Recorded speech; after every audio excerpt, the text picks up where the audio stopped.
ont un truc en elles. Les femmes, elles sentent vite les choses. Monsieur, c'est pas yaya comme le disent les Ivoiriens. C'est pas que qu'on parle pour parler. C'est pas que on se jette des fleurs. Non, c'est pas ça. Nous, les femmes, nous sentons vite les choses. Aujourd'hui, nous sommes là pour parler d'un thème qui est intitulé « Qui sont vos amis sondez-les » Qui sont vos amis? Déjà une question. Et on vous demande de les sonder. Nous allons lire deux petits passages. Le premier passage est tiré du livre de Proverbes, Proverbe 13, le verset 20.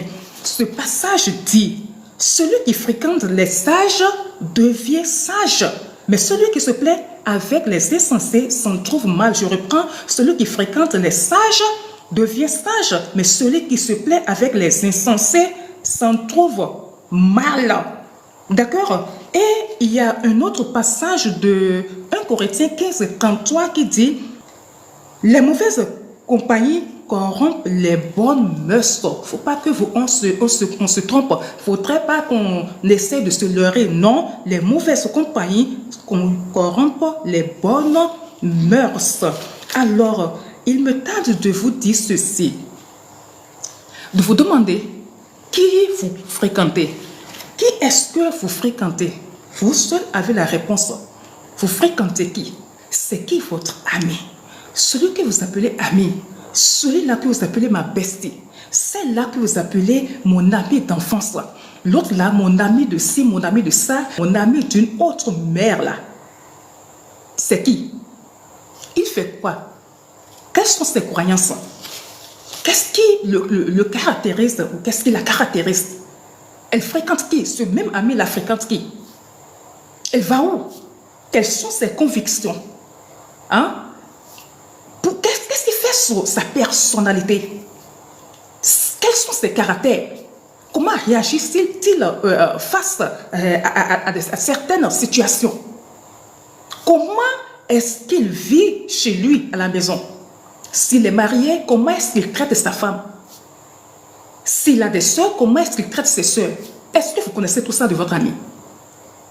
Est-ce que vous vous êtes déjà mis quelque part, vous vous êtes déjà tenu quelque part pour dire, mais aujourd'hui, je vais voir quels sont les caractères, les valeurs que mon ami là a.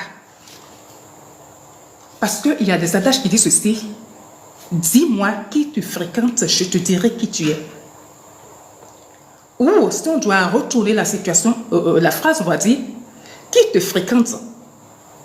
Qui sont ceux qui te fréquentent? Si tu me dis ceux qui te fréquentent, moi je te dirai tout de suite qui tu es. Il y a un autre adage qui dit que les oiseaux du même plumage volent ensemble. C'est toujours les oiseaux qui ont les mêmes plumages là, qui volent ensemble. Un autre dit: qui s'assemblent se ressemblent.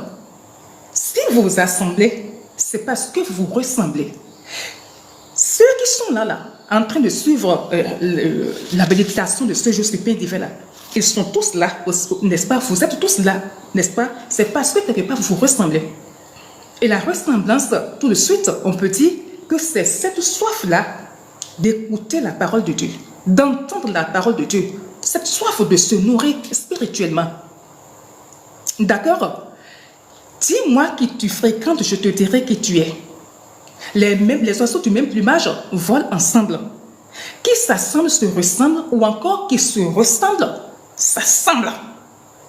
Ce sont les gens qui se ressemblent là, qui s'assemblent.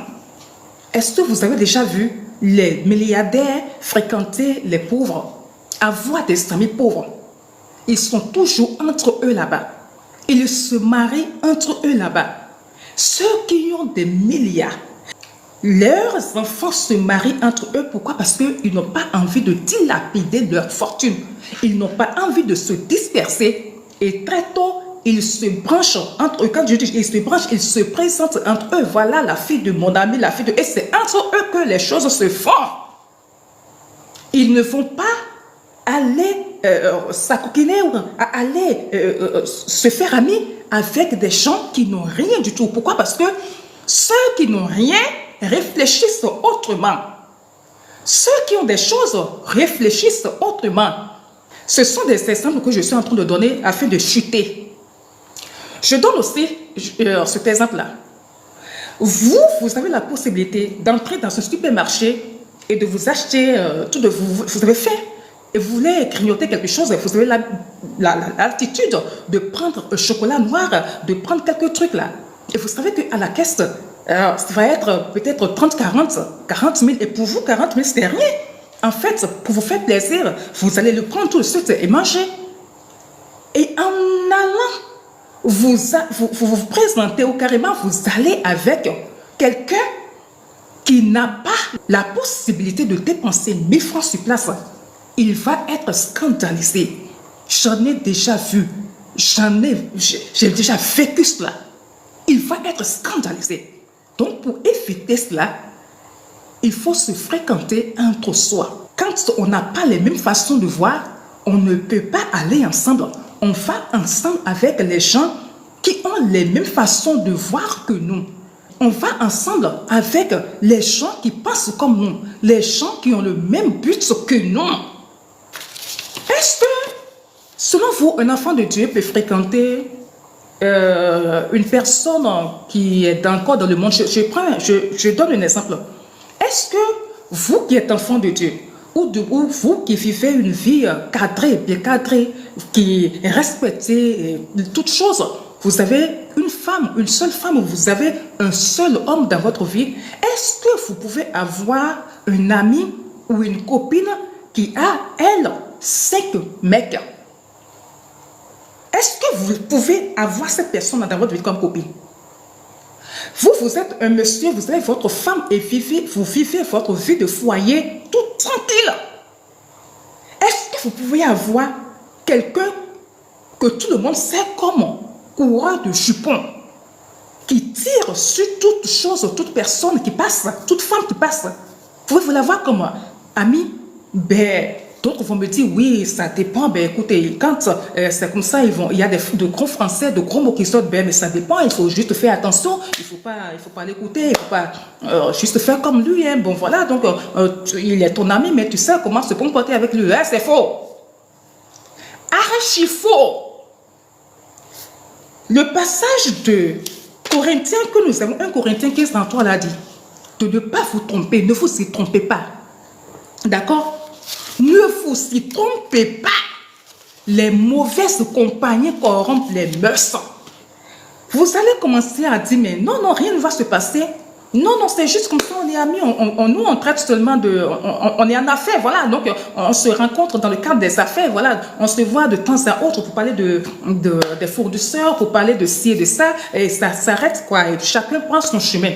Le comble, c'est que quand on est dans cette façon de penser, on se convainc soi-même que mais rien ne va se passer. Non, c'est ici et ça. Laissez-moi vous dire que lorsque vous allez même tout faire, une fois, ça va bien se passer. 2 fois, 3 fois, 4 fois, un bon jour, vous allez vous retrouver en train de faire ce qu'il fait. Vous allez vous retrouver sur les cours de jupons et que lorsqu'il va s'asseoir dans les coins, vous allez, les businessmen, ce sont des gens qui ont l'habitude d'avoir des déjeuners par-ci, d'avoir des déjeuners par-ça. Et lorsqu'ils sont à table, ils ont la possibilité de rencontrer des gens, de rencontrer des femmes, de rencontrer du monde. Et c'est-à-dire, il ne perd pas l'occasion, quoi. Dès qu'il peut tirer sur une, il tire. Et vous êtes là. Vous traînez avec cette personne et vous dites que rien ne va se passer. Quelque chose va se passer un jour. Un jour, il va essayer, même s'il ne vous parle pas, il va tout faire pour vous entraîner avec lui. Il va commencer à changer votre mentalité. Il va commencer à dire des choses parce que tout vient avant qu'on ne réagisse, avant qu'on ne passe à l'acte. C'est que le cerveau est atteint déjà. C'est qu'on a essayé de moduler, de travailler sur sa conviction, de travailler sur son intellect, de travailler sur ce qu'on a en soi. Il va essayer tout doucement, petit à petit, de vous travailler. Et un beau jour, vous serez en train de vous voir, en train de faire ce que vous n'avez même pas pensé. C'est-à-dire, vous n'aurez jamais même pensé faire cela. D'accord? Si vous êtes une personne droite qui n'aime pas les féticheurs, qui n'aime pas faire gris-gris et tout, Si vous allez vous accoquiner avec quelqu'un comme ça, je vous assure qu'un jour, vous serez chez un féticheur. Donc, c'est pour cela que monsieur, madame, et surtout les messieurs d'ailleurs, lorsque vous avez un ami qui commence à venir à la maison, et votre femme vous dit, mon cher mari, mon chéri, ce monsieur, je ne le sens pas. Vous voyez, les femmes, elles sont ce truc-là, un sixième sens. Elles ont un truc en elles. Les femmes, elles sentent vite les choses. Monsieur, c'est pas yaya comme le disent les Ivoiriens. C'est pas que qu'on parle pour parler. C'est pas que on se jette des fleurs. Non, c'est pas ça. Nous, les femmes, nous sentons vite les choses. Nous voyons très vite ce que vous ne voyez pas. Et elle te dit, ce monsieur, je ne le sens pas. Mon chéri, je ne te veux pas. Ce n'est pas qu'elle veut te contrôler. Hein. Si la femme, elle t'aime, elle fera tout pour te protéger. Quand la femme aime, elle fait tout pour protéger. Et quand elle dit ces choses, ce n'est pas pour vous désobéir ou bien ce n'est pas pour vous contrôler, non. C'est pour protéger son homme, c'est pour protéger son chéri, c'est pour protéger son foyer. Parce que quand vous êtes dedans, vous ne voyez plus. Combien d'hommes ne sont pas partis, ne sont pas devenus autre chose, n'ont pas abandonné le foyer? Hein? N'ont pas abandonné le foyer. Pourquoi? Parce qu'ils n'ont pas su voir dès le début ce que leur femme voyait. Il y en a qui tabassent leurs femmes quand les femmes essayent de leur ouvrir les yeux. Cherchez avant de vous accoquiner avec quelqu'un. Essayez de voir. Moi, je suis telle. Est-ce que cette personne-là est ce que je suis? C'est vrai que l'autre ne peut pas être exactement ce que vous êtes.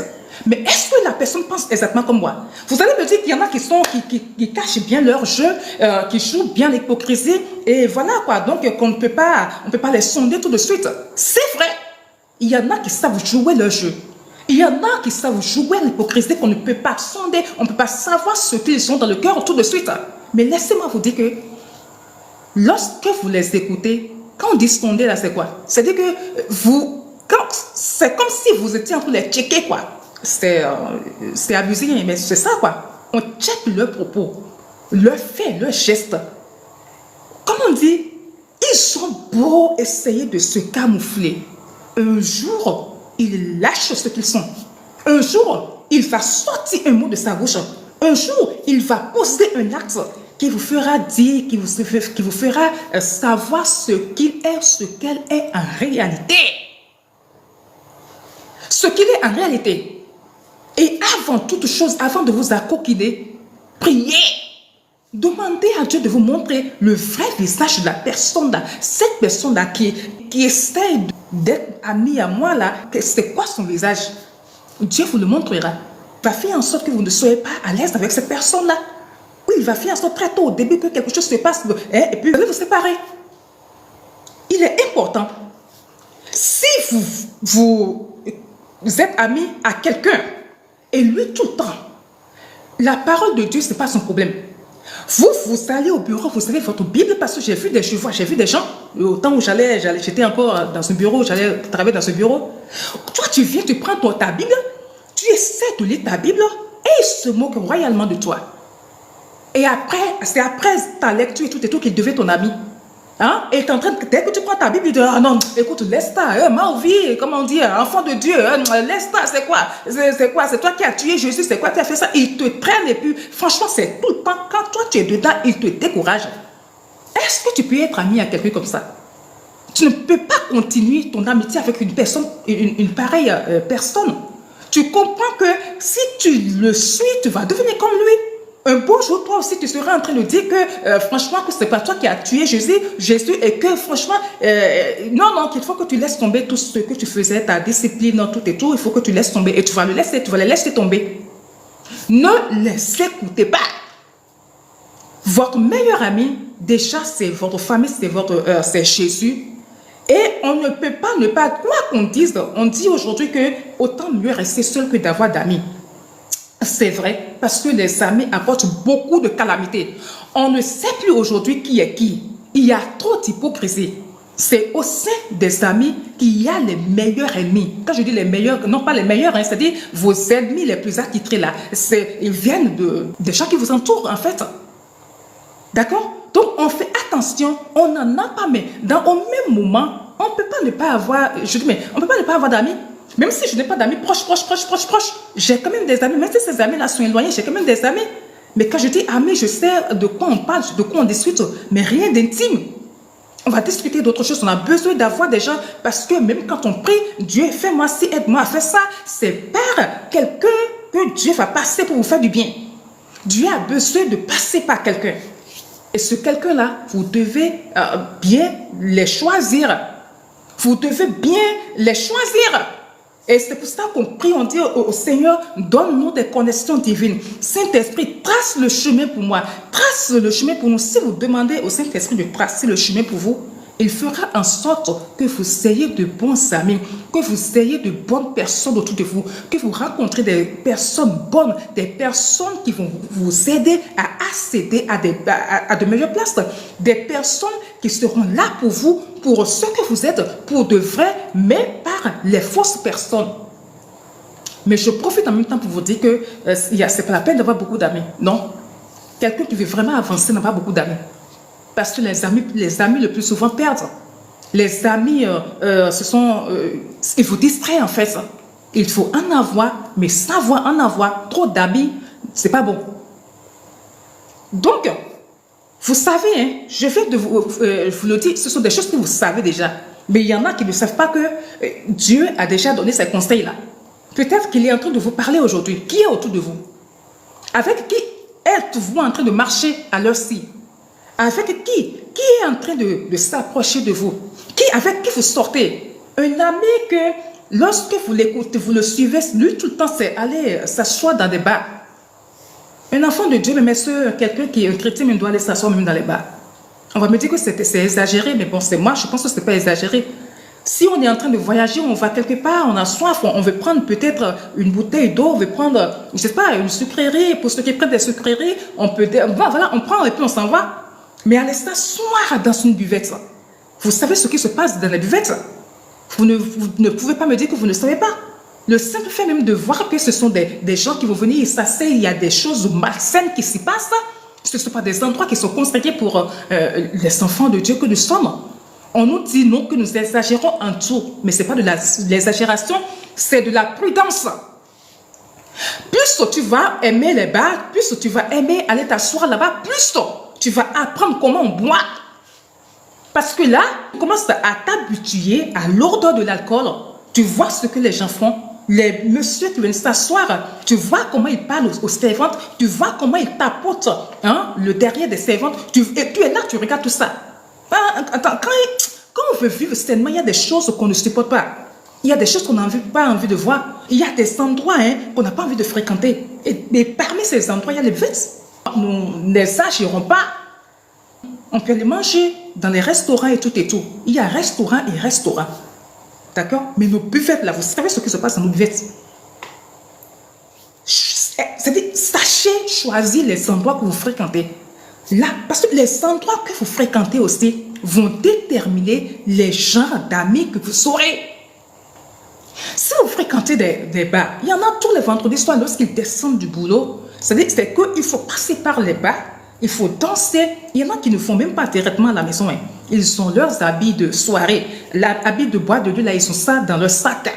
D'accord? Ensemble, là, dans leur bureau, ils sont des amis, ils sont ensemble, ils se connaissent. Et déjà, vendredi soir, ils savent déjà du payard, ils disent payard, puis ils ont des noms qu'ils donnent à ça. Soirée libre, soirée C, soirée de quoi? Pour se distraire et ainsi de suite. Tellement les femmes ont parlé qu'elles sont habituées, elles savent que vendredi soir, mon mari ne va pas rentrer tôt. Peut-être c'est à 4 h ou bien à 5 h du matin que mon mari va rentrer. Ça, c'est une vie, ça. C'est les gens d'amis qu'on a, ça. Écoutez, un ami qui ne peut pas te dire, mais on ne fait pas ça. Un ami qui ne peut pas te dire, on n'abandonne pas sa famille. Un ami qui ne peut pas te dire, non, un père de famille ne peut pas sortir et être dehors à une heure donnée, à une certaine heure donnée. Un ami qui ne peut pas te dire, mais en fait, ce n'est pas bon d'abandonner sa femme à la maison et d'être ici en train de faire, on va danser. Mais on sait ce qu'il y a là-bas. Je suis allée seulement une fois dans ma vie. Et cette fois-là, c'était quoi? C'était en groupe. J'étais dans une chorale en même temps et on est allé à un enterrement. On est sorti même de là où on est, à des kilomètres, c'est pas près de 700 kilomètres de là où on est, à un enterrement. Et le samedi soir, ils ont dit, mais en fait, il faut que nous tous, on aille se distraire. Je ne suis plus dans cette communauté-là. Je suis sorti de là où je suis actuellement. Qui va me te dire, personne, nous, on ne fréquente pas ces endroits-là. Encore que quoi, on dise qu'on est ensemble, qu'on est chrétien, mais ces endroits sont nos endroits de prédilection. Et on sait ce qui se passe. J'ai vu ce qui se passe ce jour-là. Ah bon, c'est ce que les gens font. Ou un mari d'autrui souhaite coller à une autre femme et on serré ou n'importe quoi. Ce n'est pas un endroit pour quelqu'un qui veut grandir spirituellement. Ce n'est pas des endroits pour les enfants de Dieu. Ce n'est pas des endroits que nous devons aimer. Non. Et tout ça, pourquoi? Parce qu'on s'est accoquiné à des gens. Parce qu'on fréquente une catégorie de personnes. Il faut vraiment trier ses amis. Il faut fuir ces amis-là qui ne peuvent pas vous apporter du positif dans votre vie. Un ami qui ne peut pas te dire, mais attends, moi, j'aime lire la Bible, n'est-ce pas? J'aime méditer, n'est-ce pas? Un ami qui n'aime pas la Bible, qui n'aime pas méditer. Est-ce qu'on a quelque chose à faire ensemble? On n'a rien à faire ensemble. On ne peut rien avoir à faire ensemble. On va faire quoi ensemble? On va dire quoi? Moi, j'ai tout le temps ma tête plongée dedans. Et maintenant, si tu viens dans ma vie là, on va parler de quoi? Est-ce qu'on a les mêmes objectifs? Il faut vous poser les mêmes questions. Ce monsieur-là, cet homme-là, cette femme-là, est-ce qu'on a les mêmes objectifs? Si je fais de lui mon ami, je gagne quoi dedans en fait? Est-ce que c'est pour devenir comme lui? Non. Si je vois que c'est quelqu'un qui ne peut pas m'apporter un plus dans ce que je fais, alors ce n'est pas la peine. Ou encore si je vois que c'est quelqu'un qui critique ce que je fais, alors je te mets de côté. Donc, je vous en supplie, je nous en supplie. Les oiseaux des mêmes plumages volent ensemble. D'accord? Et les mauvaises compagnies corrompent les mœurs. Les parents disent qu'un vieillard qui est assis voit plus loin qu'un jeune, qu'un enfant qui est debout. Quand on voit vos compagnies, les personnes que vous fréquentez, les parents crient, ah non, on ne veut pas voir ça, on veut pas voir telle personne, ce n'est pas bon, retourne-toi. On pense qu'ils sont en train de raconter de n'importe quoi, on pense qu'ils racontent leur vie, on pense qu'ils ne veulent pas notre bien. Comment est-ce qu'un parent qui t'a mis au monde, une mère qui t'a mis au monde, qui a souffert sur toi, qui t'élève, qui te donne à manger, comment est-ce que cette maman-là ne va pas vouloir de ton bien? C'est parce qu'elle a vu quelque chose que toi, tu n'as pas vu.